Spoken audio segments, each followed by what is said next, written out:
I'm Veronica Vance. Coming up, we spend a day out on Lake St. Clair and charter a fishing boat. We visit Corktown for some authentic Italian, and then we have fun exploring the Michigan Science Center, so stay tuned. Production funding for this program was made possible by the Detroit Metro Convention and Visitors Bureau, driving tourism growth in Metro Detroit since 1896. More information is available at visitdetroit.com.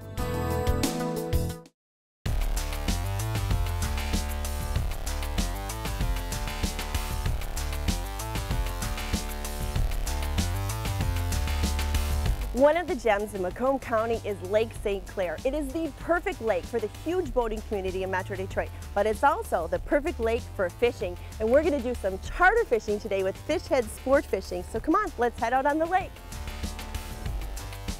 Hi, Joel. Hi.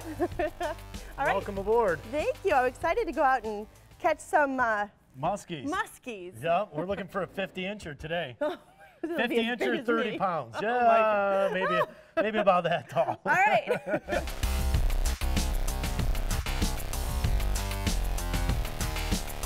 How many people can you have on board? You think Up out to fishing? 6 people. 6 people. I grew up on Lake St. Clair, so I've been fishing muskies for over 30 years as a kid. This being a sport fishery for us, we don't keep muskies for eating purposes. What we do is we catch them for the chance of catching a 30-pound muskie or bigger, and then we release them. Now, this is also a good lake for bass fishing, too. Outstanding, Do incredible. people keep those, or is that sport? There are or? some people that do keep smallmouth bass, so it's a good alternative when, you know, say perhaps people aren't catching perch or walleyes, which are the most sought after. Those are the most sought after. And so Per table, there's 4 to 10 million walleyes that swim through the Detroit River in the springtime. April to June is outstanding walleye fishing for us.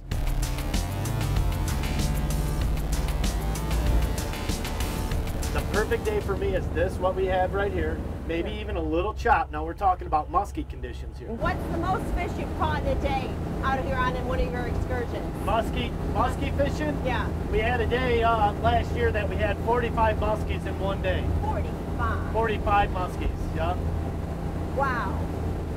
The lake is very healthy. Yeah. You know, this is a world-class fishery.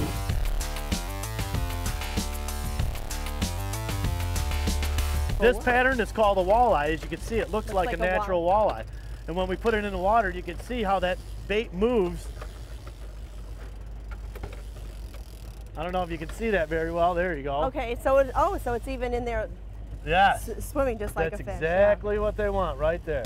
There you go. Fish on it. Whoa, wow. Okay, you ready? Oh, I don't know. Let's get your burberries down there. All right, you ready? It's the first time that I've ever seen them on my boat. So let's do this. Let's lift up. Noon. All right, now start reeling on your reel. Let's not. And then we're gonna lower it. We're gonna lower it as we start cranking. So do this. Keep reeling. Keep reeling. Oh my goodness, I can see it. Lift it up. Pull it up. Okay, pull it so up, I'm pulling them up. Noon. Let's get it to 12 o'clock. All right, now start reeling. Reel. Okay, you just stay right there. Keep that rod right over the top of my head. Okay. Okay, keep coming. Keep coming. All right. There's your first muskie. Wow, look at the size of him. He's huge. That's not even a big one. Oh my goodness. That's not even a big one, Veronica. Look at his teeth. Yep. All right, let's step back here. Okay. I'm gonna get them undone. We've Oh watched. my gosh, that's so exciting. I have such a thrill. There So you my go. first muskie ever out on Lake St. Clair did not take long, thanks to the expertise of Joel here in Fish Heads. And look at that. And what we'll do is we're just gonna go ahead and release her. All right. And you can wash your hand off in the tank here. Okay. She's gone. That's how fast she's gone already. That's a big fish. That's a big fish for most people. Yeah. When we talk muskies, generally we're talking fish that are over 45 inches to 55 inches All right, in I'm some ready. cases. I'm ready. Good. Let's pay attention to that strain and make sure we concentrate on this area here, okay? There we go. We got him. There's your second muskie. All right. Holy cow. See how many rows of teeth he Oh, has? yeah. See him up on the All top there? those, right. Yep. So we'll just let this guy go. And it's gone that quick. So would you say that a fishing excursion on Lake St. Clair is worth a trip from out of state By all means. Yeah. With it being a world-class fishery, I've had customers from as far as Maine to Alaska. I know in one particular case, I had a gentleman that was coming from Texas specifically to fish on Lake St. Clair for one day for muskies. Okay. And his goal was to catch a 50-incher. Did Talk he do about it? a little pressure, right? You know, talk about a little pressure. Yeah, we did. Yeah. We actually caught great. That's great. We caught 2 50-inchers that day. One of the very cool places on Lake St. Clair is the lighthouses. There is a conservation effort to rebuild them. So I think it's a cool thing for us to go and take a look at.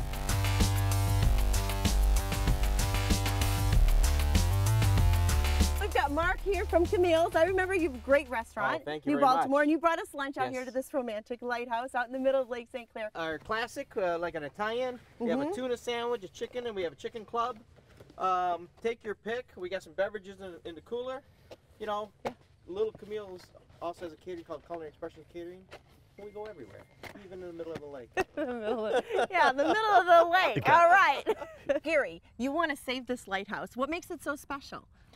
These lights were built in 1859. If to put that in perspective, that's before Abe Lincoln was president, before the Civil War. Okay, that does put it in perspective. Yeah. Wow. They were first decommissioned in 1907, and then they dredged the bigger channel because the boats got larger, but they were relit in 1910 when the traffic started getting heavier. So the smaller boats used the old channel, and the new boats used the new channel. And then 1917, they're decommissioned for the last time. This one has already, you've done a lot of work on this one already, correct? Yes, we spent $900,000 restoring, fixing the foundation, the seawall. The lantern room was redone, refurbished. That back one there, you're working on restoring that one as well? Yes, that one we had some tuck pointing work done, brick work done. We spent $60,000 on it last year. We need about $200,000 to upright it and recast the landing room. Our organization is Save Our South Channel Lights. Our website is soschannellights.org. There you can find out about fundraisers, we can buy memberships, we can buy your merchandise, what have you. I heard too, you do host weddings out here and just... We've really had 8 weddings on the island. Wow, okay. Oh my. Oh, look at the beautiful staircase. Well, I can see that this would be a nice spot for a wedding. It's something so romantic. It's quaint, unique. This is a nice, beautiful landing here. It's a very beautiful landing. You get to see the front light from here. The front light, that's what it's called. You know, it's amazing too when you think back about how this was all built in 1859. They had to bring it out brick by brick and just all the manpower that went into this. So here we are at the top, and you've got some big donors that have contributed to restoring the lighthouse. What is it that you think makes it so special that people like this anonymous donor who's given so much want to restore it? What? As we are out here today, people fall in love with the lights. Yeah. The nostalgia of it, the icons of the lake, and Lake St. Clair here. It's something that just people are drawn. Straight out that way is Detroit, and right over to the left is Canada. That's Detroit, that way is Canada. Well, Gary, I want to thank you so much for giving me a tour of the island here and showing me all the great work you've done in restoring the lighthouse. Thank you. And Joel, I want to thank you for taking me out. I caught my first muskie today, and you can have all this fun out on Lake St. Clair. You can book a charter with Captain Joel from Fishhead Sport Fishing, and you can come out here and take a tour, learn about the lighthouses, all this and more at Lake St. Clair in the D.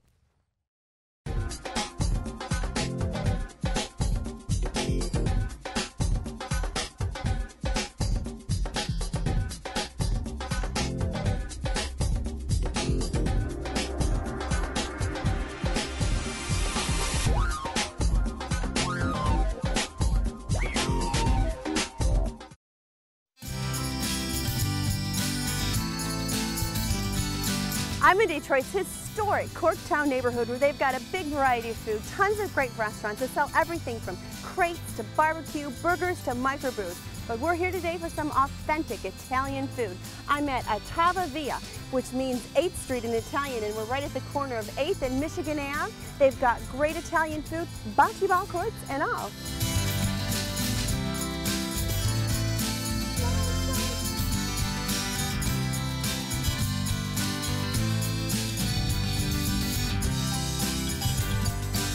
Wow, this place is gorgeous inside. It reminds me of like an old trattoria from the old country. And I love this big, huge table, this farm-style family sit down for a feast. The ceilings are great, the decor in here is beautiful, and it has such a cozy feeling. Well, so Heather, you are the general manager of Atama Villa, and outside I noticed when I was coming in, it says it's a bank and loan. It used to be a bank and loan building? Yep, we kept the original signage out front to kind of keep the history of the building.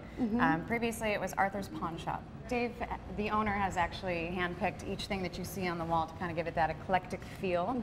And it's very cozy. We would like to accentuate that dining style of Italy, where it kind of feels like family. Big bar, too. Full bar. We have house-made sangria, sparkling blanco, and rustic red. Okay, so it's house-made limoncello as well. So something else that caught my eye was this big cheese display here.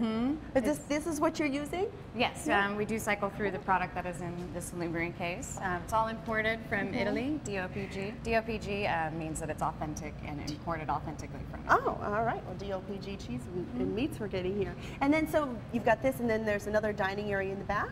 Yep, we actually call that the music room. Dave, the owner, has dedicated that room to his daughter, and all the instruments that you see in there are the ones that she no longer uses. And out here we have the patio. We have a fire every night. I love this. It's a some courtyard that you picked up from Italy and you've put right here. Yeah, the reclaimed brick work actually just gives it that It entire feel. does. Wow. It was all hand done. And do you actually use this wood-burning stove out here for anything? We just use it for a fire. This is fabulous. So right now it's just kind of free play and practice for anyone that would like to come. Well, this is great, but I know what I'm really here for is to try some of this authentic Italian food. It's delicious. You're going to love it. All right.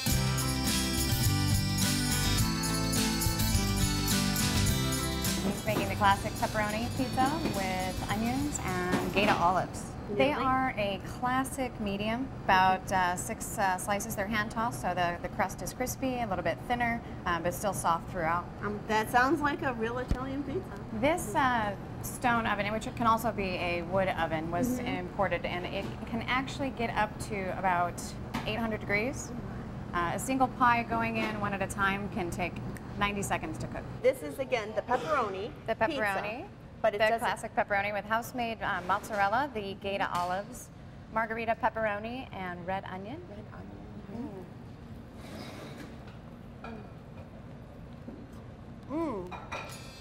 Delicious. It is wonderful.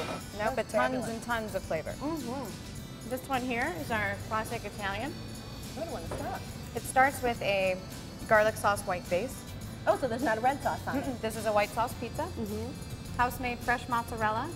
See the capicola here and the soppressata. And a little bit of Italian dressing just drizzled on top. Again, the olive oil and some fresh Parmesan cheese.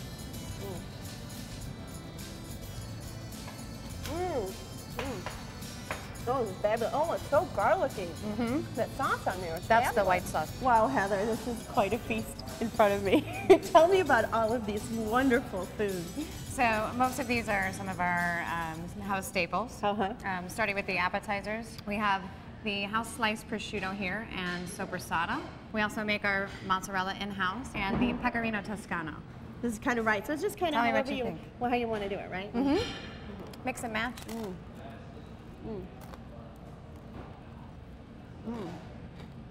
Oh, how is it? It's wonderful. I love that. The marmalade on it gives it, kind of cuts the richness of the cheese and the little bite of salami. That's nice. A little bit of salty, a little bit of sweet. This here is our bruschetta. So we have the fresh basil on top, fresh sprinkle of Parmesan, and everything else is a secret. Very fresh. Salud. Salud. Oh my goodness. It's like you're eating a garden. Pretty much. That is so flavorful.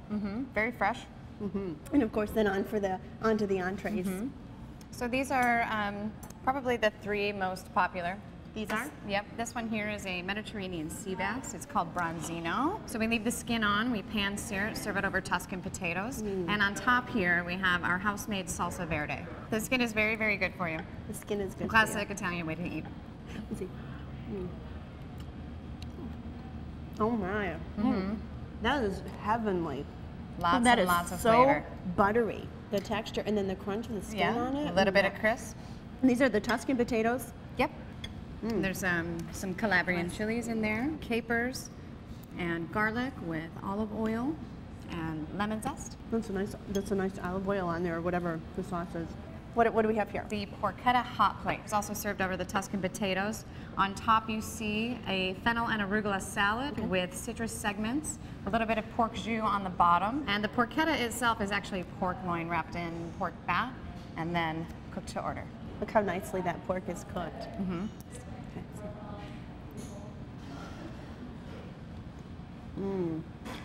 I love the sear on that. With that orange, with the citrus flavor, that is delicious. Okay, and we should go on to, of course, a pasta dish. Yes, we have to do the pasta. So here you have the ragu bolognese. Oh, that's just wonderful. The pappardelle noodles with the braised veal and beef sauce that we have here. We top it off with a little dollop of mascarpone cheese to kind of pull all the flavors together. So I'm going to get a little bit of the mascarpone and the sauce here. These are the best noodles to have with the ragu. They really soak up all of the sauce, so you're getting all of that flavor in each bite. Wow. You see the chunkier style mirepoix, the carrots, onion, and celery that are in there as the base of the sauce to give it that rustic. Wonderful, yeah, that rustic flavor. I'm going to tell you, everything is just wonderful. Well, Heather, I want to thank you so much for showing me around. Thank you so much for coming. I'm glad you enjoyed everything. Yes, so Tava Via, which of course is Italian for 8th Street, right at the corner of 8th and Michigan in Corktown. And you know how sometimes food is just, that's good, it's energy. This food is the kind of food that really tastes that good. It's just, you don't know how they do it, but they're doing it here. It's fabulous. So, shall we eat? We shall. Okay. Thank you. There are plenty of things to see and do in Metro Detroit this month, and our calendar of events is up next to point you in the right direction. The campy comedy Evil Dead the Musical is at City Theater, and the Detroit Zoo celebrates a merry, not scary Halloween. Enjoy Greenfield Village's turn-of-the-century Halloween, and head to the Glass Academy for unique glass pumpkins. The Soundboard welcomes America's Got Talent All-Stars, and Disney on Ice presents Treasure Trove at the Palace. Have fun while learning about the spooky science of Halloween, then discover a spectacular masquerade at Theater Bazaar. Run an underwater mile during the Free Press Marathon, then race to Plymouth for their kid-friendly Pumpkin Palooza. The Nitro Circus features extreme stunts and daredevil fun, and Dirty Dancing captivates with music, romance, and dancing. The Fall Beer Festival offers all Michigan beer tastings. Then Yucamon celebrates Japanese pop culture, anime, and more. To learn of any changes, log on to visitdetroit.com or call 1-800-DETROIT.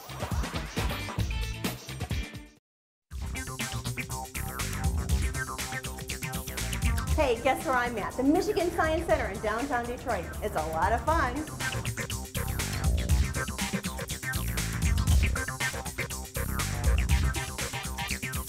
So this kind of stuff is always fun. See how the flow of electricity happens? Get a little zap. It's like touching lightning in a bottle. Look at that, how I'm controlling it. Isn't that neat? This is the entrance to the Fun Factory, and it looks hot, and it actually feels hot. This tunnel I'm walking through, and it leads into, well, it looks like an actual factory once you're in here, explaining how all kinds of things work, again, making science fun. Shall we see what's behind the Rapid Refrigerator?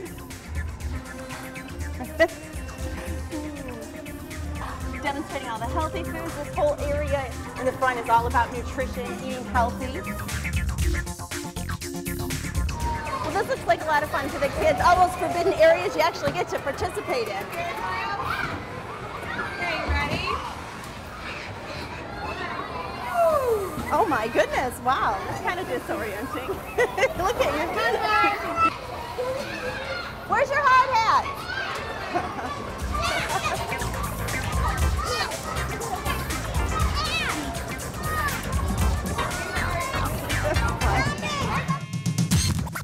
So behind me, they're doing a show at the Chrysler Center stage, and they make it really interactive, and they're teaching kids all about physics in a fun way. They're letting them participate.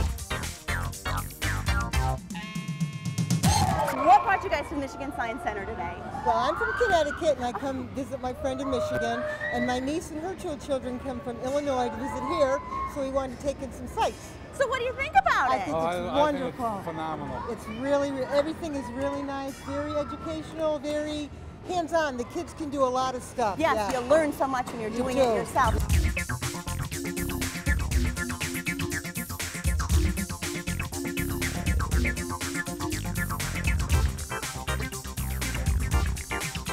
have over 250 hands-on exhibits. Our live stage shows, including the Toyota Engineering Theater, we call it our Double Dome experience with our planetarium and IMAX Dome Theater. Well, can you take me on a tour? Can we go check it out? Let's go check it out. So Carrie, we're on the lower level and you've got this whole exhibit. What kind of things do you do in this area? The lower area of the Science Center is our main floor for our hands-on exhibits. We have the lower portion of our space gallery way over that way because it's 2 levels. And then we also have our DTE Energy Science, Sizzle, and Spark exhibits. And then also our Waves and Vibrations gallery that has everything that are light exhibits to the jam room. Jam room, okay, yeah. Where they get to play guitars and drums. Yeah. We have our stage shows on this area, but the hands-on exhibits you can go and play and have fun anytime. Well, Carrie, I had some fun here earlier with the Zap machines, but tell me what's going on behind me in the theater? This is our DTE Energy Sparks Theater. In the stage show, you get to learn about magnets and then also electricity. It's the stage show that everybody knows about that makes your hair go crazy. Behind us is the Centennial Lab. What are they doing in there? In the Centennial Lab, we do all sorts of fun experiments. It changes up weekly when you come into the Science Center. So the great thing is, like, especially if you're a member, is when you come, there's always something new that you can learn. So we're going to walk into this beautiful globe. Looks like this is our luminarium, which is part of the Waves and Vibrations gallery. So this is all talking about how light behaves and colors and that like how you can turn images upside down, how light refracts, and how you can make colors. This is on the way to Corktown. Yes, and Corktown is a special place just for kids that are 5 and under. And it's their own little place where they get to go into a diner, to our center stage area, to going into the Dexter's Library, and then also Picasso's studio, and then a favorite of mine is the Happy Tales Vet Clinic. The vet clinic? Yes. That's with the tarantula. I'm not going in there. Okay, so you've got like a real live kitchen right here in the Science Center. Yep, this is one of our many demonstration spaces. It's the Nutrition Kitchen. I'm assuming they're learning how to eat healthy and eat right? Everything from eating healthy to learning about cells, you name it. So I'm standing in one of the world's perhaps largest IMAX theaters. Michigan's only IMAX Dome Theater, and also one of the largest movie screens in the state of Michigan. And it's always changing. You've always got new movies coming in. Yep, we usually have 2 to 3 films playing, and usually at 11 o'clock on the weekends is when we have our child-friendly shows. This is the Dassault Systems Planetarium, and we have 3 shows. It's a great part of your day. Yeah, so neat when all the lights go down too.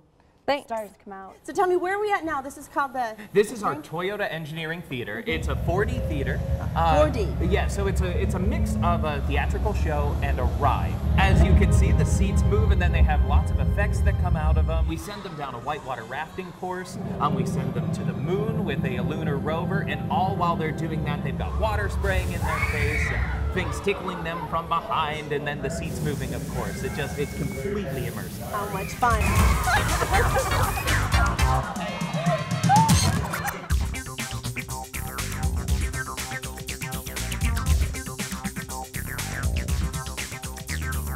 Well, Carrie, this is a lot of fun. I want to thank you so much. You're welcome. Thanks for coming and checking us out. Yes, and we, of course, are next to the couch potatoes, and these guys are a good example of what you don't want to become, which is why you come to the Michigan Science Center.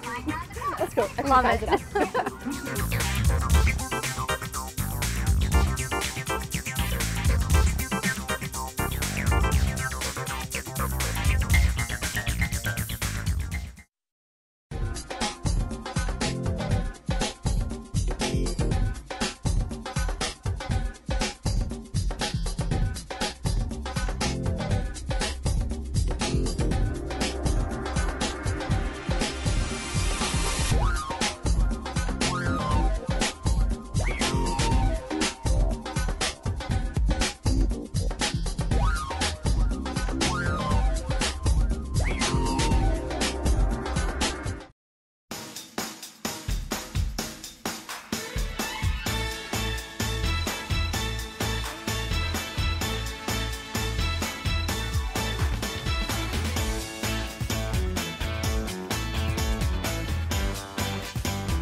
Well, that's our show. Thanks for watching. I'm Veronica Vance. And remember, if you would like more information on any of the places we visited, log on to visitdetroit.com. So until I see you next time, go and explore on your own and discover the D. To learn about discounts and special offers for featured attractions, plus how to get copies of Visit Detroit magazine, click on visitdetroit.com.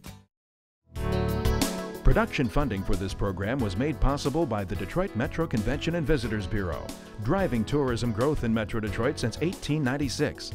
More information is available at visitdetroit.com.